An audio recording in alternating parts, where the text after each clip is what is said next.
भल झियो समस्ते हेई पारंती किंतु भल बहु केते जण हेइचंती। झियो जदि खट गडरेज आलना निजर साड़ी पुरेब निजे बेड रे सोइब निजे ड्रेसिंग टेबुल रे सजेई हब तो से सब जदि नेई कि आसिला ताको हमें यौतुक बोली कहूचे। पुअर बापा माँ जो संपत्ति रखिचंती पुओ को रोजगार क्षम करिचंती तो ताको हमें कोन कहिबा।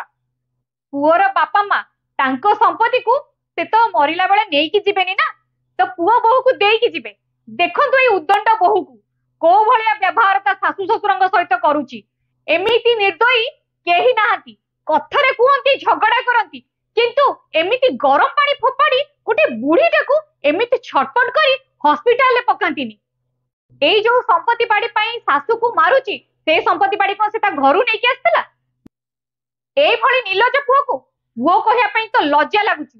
तार मनीष होबार भी योग्य नाही जे बापा माँ ऊपर को इट्टा पत्थर भांगी फोपाड़ुची। दया करी आपण माने ए वीडियोटी को बहुत मात्रा रे शेयर करंतु कमेंट रे जणातु जे ए पुओ बहु पई कोन करबा उचित। जय जगन्नाथ।